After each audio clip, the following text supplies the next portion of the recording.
you may also like. A show about the things you may also like. Things like true crime. That answer was so good, I had to hit record and Oh, you weren't recording. Make sure Oh, that we that's captured always it. what happens to us, Matt. We do that all the time. We say the smartest things off record. How did you two first meet? Oh, it's been a long time since we've met, but Yeah. we met through church, actually. Yep. Yeah. Melissa moved into our area and we kind of instantly became friends. Our kids around the same age. And then how did the two of you bond around true crime?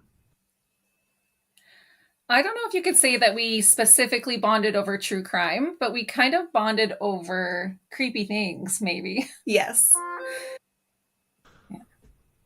And over just doing crazy things together. Mm-hmm. So Christy and I have a long history of doing some really wacky adventures. Give me the wackiest. Probably planning and developing escape rooms, like those locked rooms that you can go to. We've done a few of those and they actually turned out pretty good, believe it or not. And we were even asked to do them as some fundraisers for some different organizations. And that was probably one of the wackiest things. Yeah. To tell somebody that you have a full-size jail cell set up in your basement and you invite people to come over and lock them in it's an interesting conversation starter sometimes. Yeah, definitely. What do the two of you do together on Halloween? We actually don't spend Halloween together No. because usually that's about our kids. We're off doing things with our kids and whatnot. But we have done certain things together to, celebrate the season or even just different holidays in general. Once in a while, I can talk Melissa into a scary movie with me, but Halloween. usually she spends the time covering her eyes. Yeah. And Christy's usually too busy handing out 2-liter bottles of pop on Halloween. Sometimes. During COVID, I did that. Yeah. That's going to weight the bag down. Exactly. It's a trick and a treat. Exactly. I only had one parent get angry at me and I was like, okay, don't take the pop. It's okay. It's not a big deal. And then I had a few I'm always worried about people who... Sorry. And then I had a few kids who were coming back a second time trying to swindle more out of me. So they weren't too worried about it.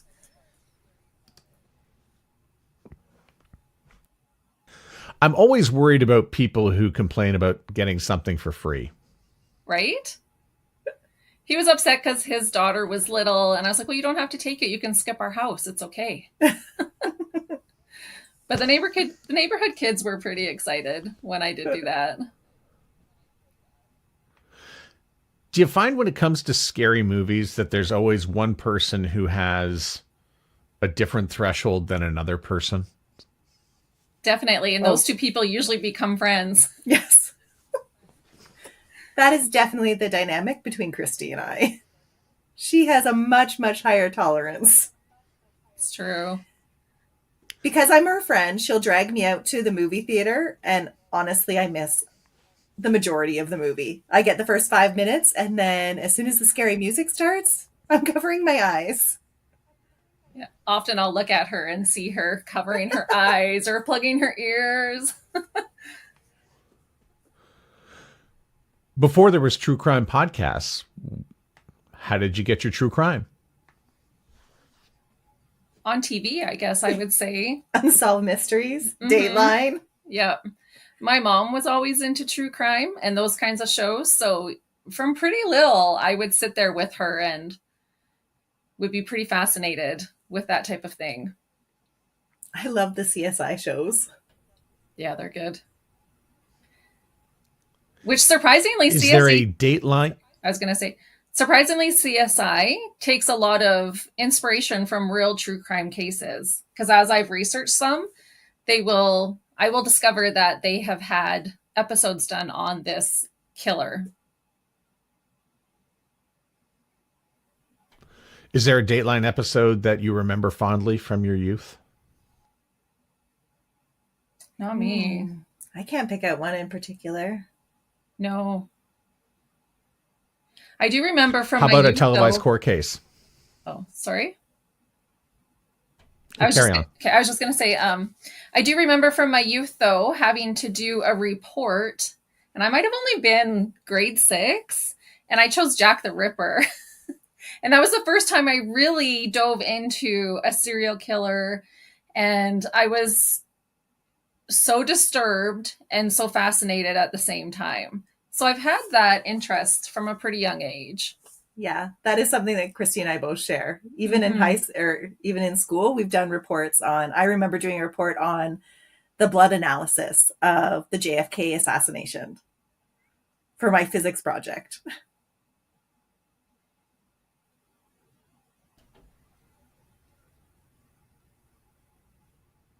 I'm not frozen. I'm just thinking.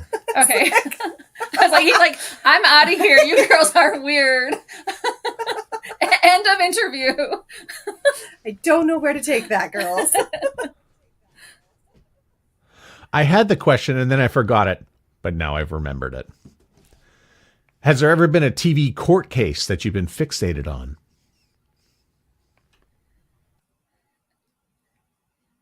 I haven't in real time, one that I've watched as it's developing, but in researching, I wish I would have had the time to sit down and watch the Menendez brothers trial from start to finish. I watched as much as I could, but I just didn't have enough hours to sit for a whole month and watch the trial. And that's one that I wish I could have watched everything. Ronnie O'Neill, I watched in real time, and that was wild. Why did you decide to start a podcast? Well, like every other crazy idea that we've had, we thought we'd give it a go. Why not, Matt? That's true. And for our podcast in particular, we really dive into the motives behind the crimes. And we feel like that can help to bring awareness as to what's happening. Most people who consume true crime are females, and they have said that they listen to true crime because they want to be aware of what's happening around them, looking out for those red flags, feeling empathy for the victims. And so that's really our goal, is to understand the why and how this is happening, but still being able to treat that with a delicate balance of focusing on the victims. Even though we do dive into the backgrounds of these killers, we want to know, how does this little baby get born and 25 years later they've turned into a dirtbag? How does that happen? Do you know any dirtbags personally? Well, I think we all probably know a few dirtbags personally, but statistics do say that in your lifetime, you will walk past more than one serial killer in your life, chances are. So we just never know. That's one thing I do joke about, is that we've learned while doing this, is that anybody can kill you. You think your grandma won't kill you? She could. They have.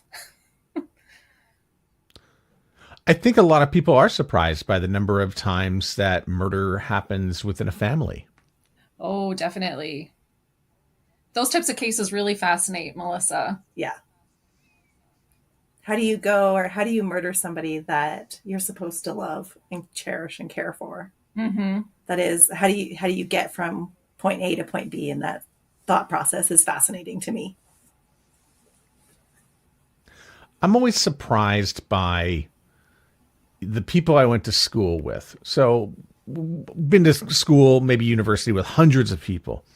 And why do some people wind up turning into dirtbags and other people wind up perhaps being prime minister?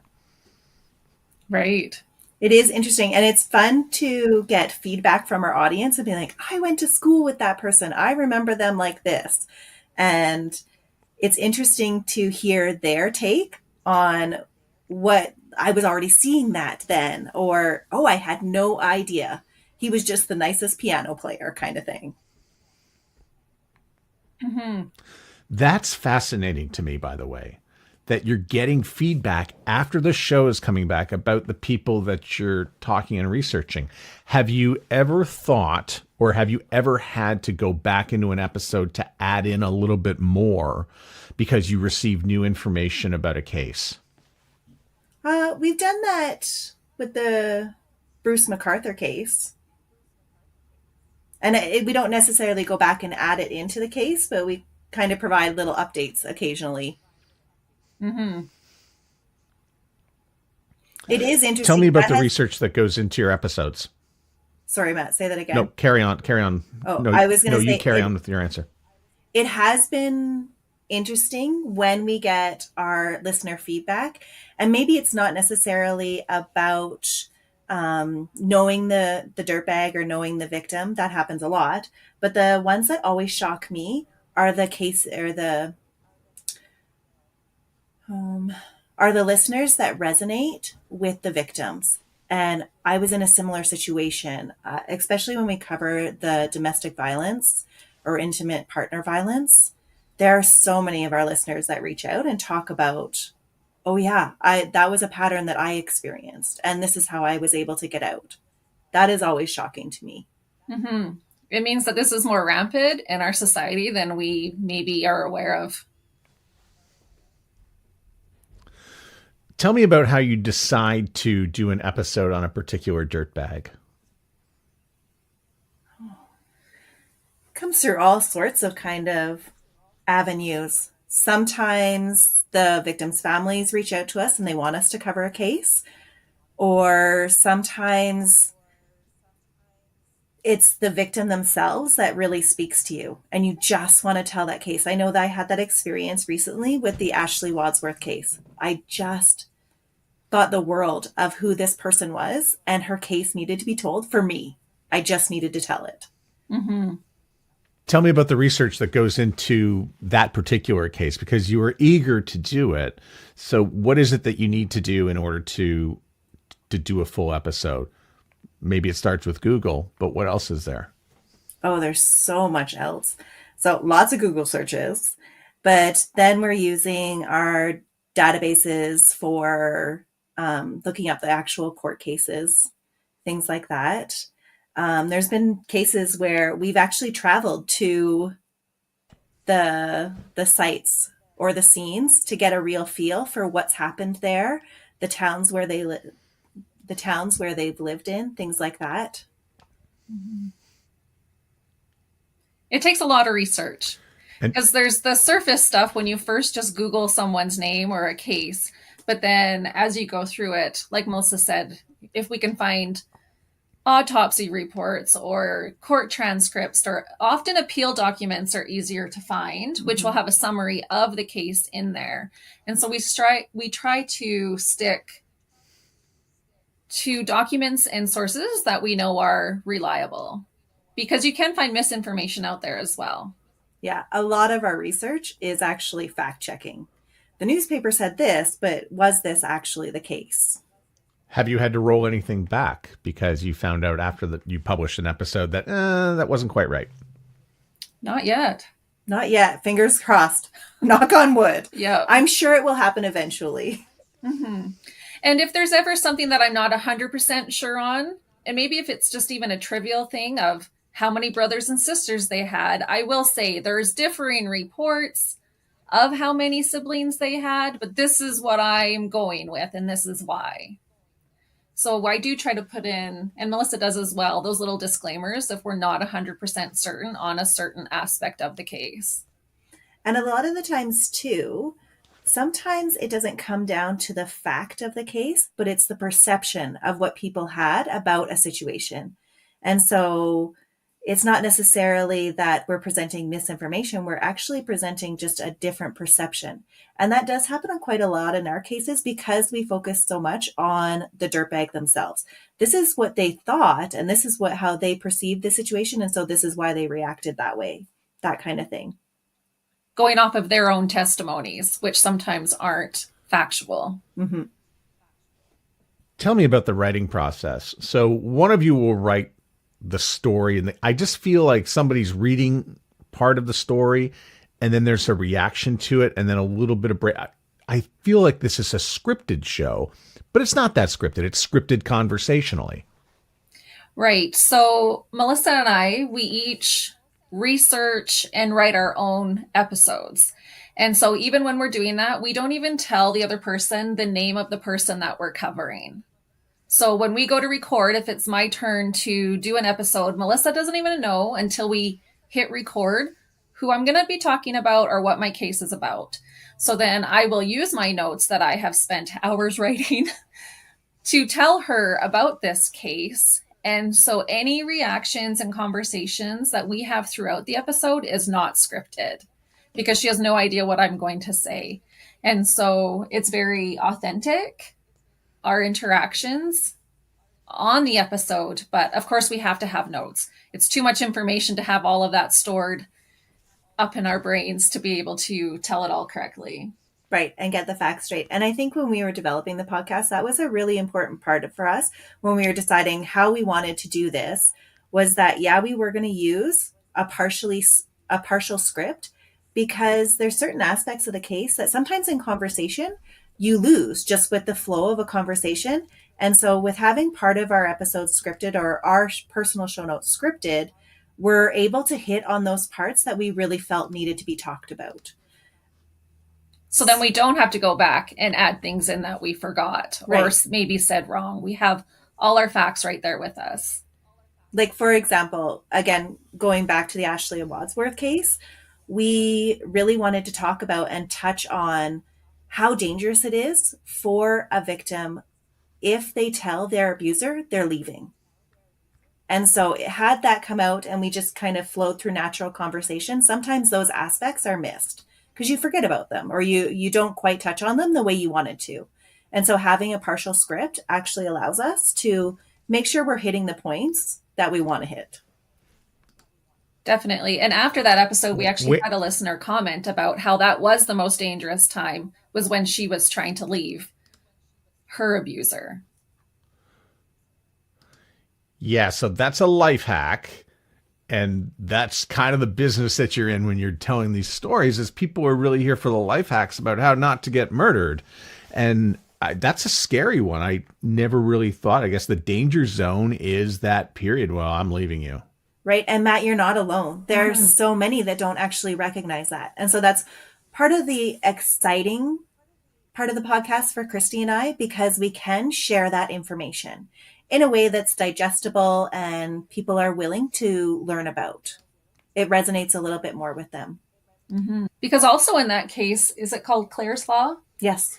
I had no idea that Canada had adopted this Clare's Law, where if you are with somebody and you're not 100% sure, you can request information to find out if they have had a violent past. And police can also volunteer that information to you. If they know you're in a situation, they've been called for the first time for a domestic violence call, they can share that information with you. And that's not the case in all countries. And a lot of people aren't aware of that they have that resource right here in Canada. Do you know what your most popular episode is? This year, it actually is the Menendez brothers. I think because their documentary came out months after we had covered it. And so I think that happens a lot. Sometimes we will cover a case and we'll get, just regular listens on it, but then a documentary or something else will come out and it will boost those numbers, because I feel like true crime fans are the ones who want to do deep dives. They're not going to listen to just one case that interests them. After they listen to your episode, they're probably going to go listen to another or look up a documentary, see if there's a Dateline episode, just to try and get all of those facts and all that understanding. What would you say no to? We're not doing that one. There is a few that Melissa and I have in our folders that we have maybe started some research on, and it has maybe been a little bit too much for us, or we just don't feel like the time is right. And so those have been put on the back burner. Will we ever get to them? We don't know. It has to feel right for us at the time to cover that case. Right. And there's also a certain criteria to meet for how much information we have available to us. So we want to be able to deliver that kind of background motive type discussion to our listeners. That's true. Because sometimes there's been a case that I have found so much information about the actual murder, the trial, but I can't even find a birth date to the dirtbag. I know nothing about their background, that type of thing. And so then I don't cover that one, because that's what we do want to focus on, is the motives that are buried and how they became this way. Did you do the Menendez brothers before or after the documentary was released? We did it before. Yeah, a few months before it came out. So that leads to the question, what did you think of the documentary? I thought it was great.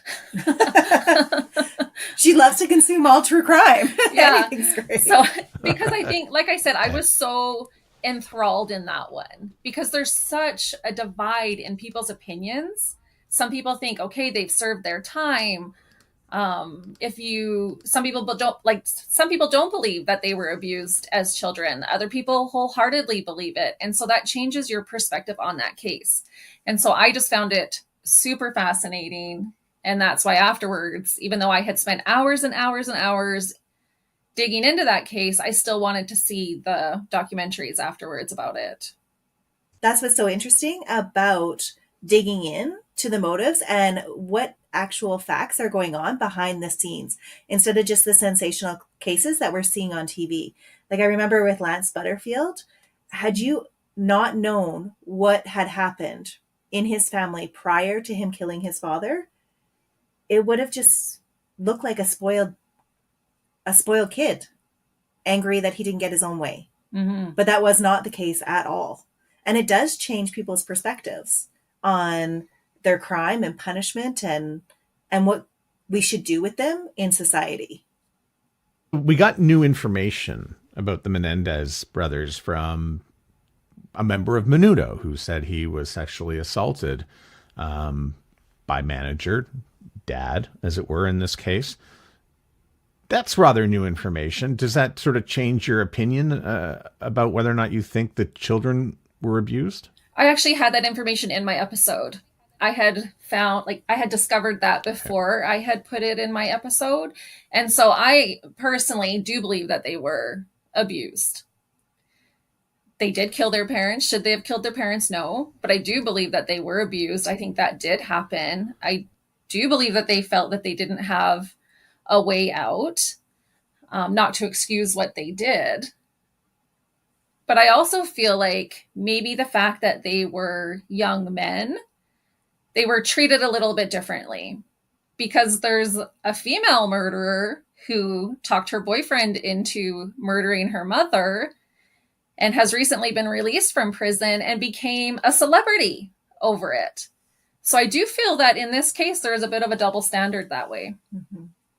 One of the things that really strikes me about your show is that every 6 months, there's an episode where I might have encountered or known somebody, either the murderer, but largely the victim. And so this true crime community, it's like, I feel like the world is pretty small. If I can pick out 3 of your episodes where I've come into contact with victims, Mm-hmm. it's a small world. It really is. These murders, these crimes have touched so many of us. It's true. And I think what can happen sometimes in the true crime community is the stories can be sensationalized and they start to feel like just stories. And so when we do tell the cases, we want to reiterate that these were real people, that people did know them, did go to school with them, did have relationships and care about them, and that this really happened to them, their families, to the family of the dirtbag. Sometimes we talk about how much it has affected first responders, that they've had to deal with the aftermath of this as well. And so it is far reaching. Absolutely. What are you working on for 2025? Are you trying to get a drop about cases that we're covering?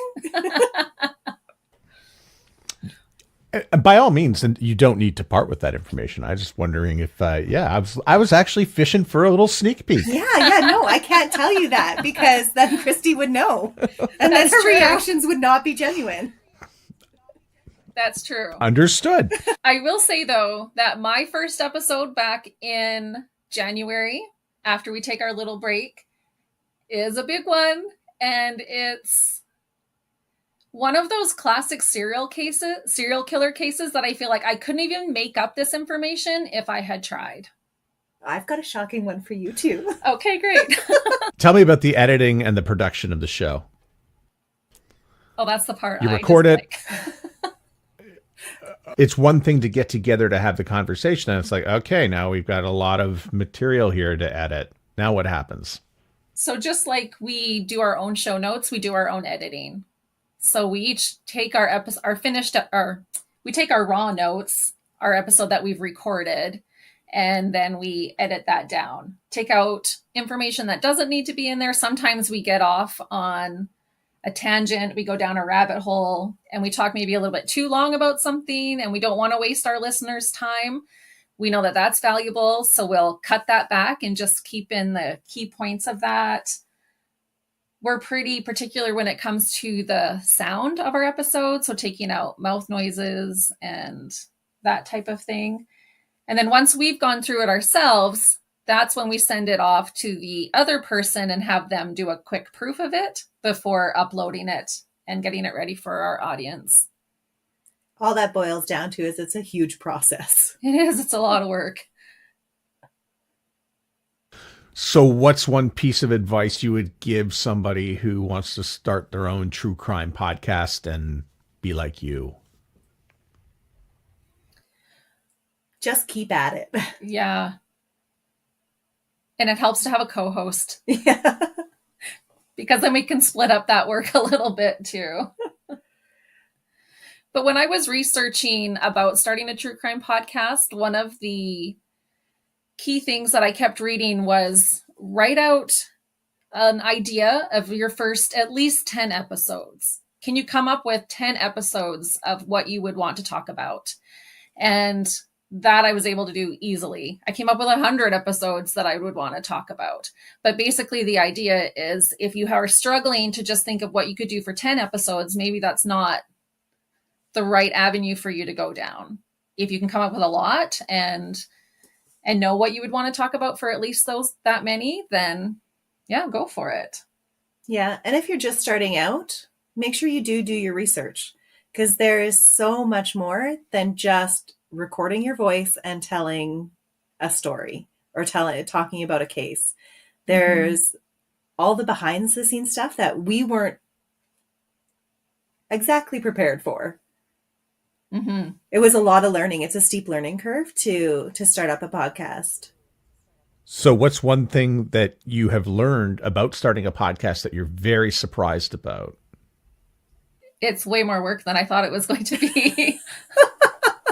And I think maybe because of the type of podcast that we have, because it's not that we just write down a few key points that we want to talk about and then sit down and have a chat. There's a lot of research and time that goes into finding that information and then figuring out how to tell that information, writing that down, and then the sharing of it is the fun part. That's the part we love the most, is getting together, recording, discussing it. Yeah, we're usually 20 to 30 hours. A minimum. Per case, yeah. Minimum. Sometimes a lot more than that, especially if we're reading books for the case. I think it can even creep up to over, 30, 35, 40 hours sometimes in a week that we're spending on it. And that's just the research part. One of the surprising things that I have found is that I love the editing part of it. That is the technical side of actually doing that work in the programs. I love that part. And I do not. I enjoy the creative part of writing the episodes. And this is what we even found when we did our escape rooms together, is Melissa's very logical and she was able to come up with a lot of the puzzles. And I was more creative in the fact of coming up with the storyline and putting it all together. So I feel like our two personalities work well in doing this type of a podcast because we are very different in our views and in our opinions sometimes. And so I feel like that lends for a nice conversation sometimes about these cases. And then it's interesting to see what our listeners think as well. Well, I think it's great that you two have found each other and that you can do podcasts and complement one another so well. The chemistry's obviously there. I would ask you to leave our audience with some advice, but I think the advice is don't be a dirtbag. That's exactly it, Matt. Yep. Just don't be a dirtbag. If you've accomplished nothing in life, just accomplish that. Don't be a dirtbag. If you're thinking about doing something, ask yourself, is this something a dirtbag would do? And if you think they would, don't do it. It just comes down to that. You don't have to be a dirtbag. Thanks so much for doing this and being on the show. Appreciate it. Thank you so much for having us. Thanks, Matt. Thanks for listening to You May Also Like. You may also like our website at youmayalsolike.net. The show is produced by Evan Serminski and built for your ears by everyone at the Sound Off Media Company.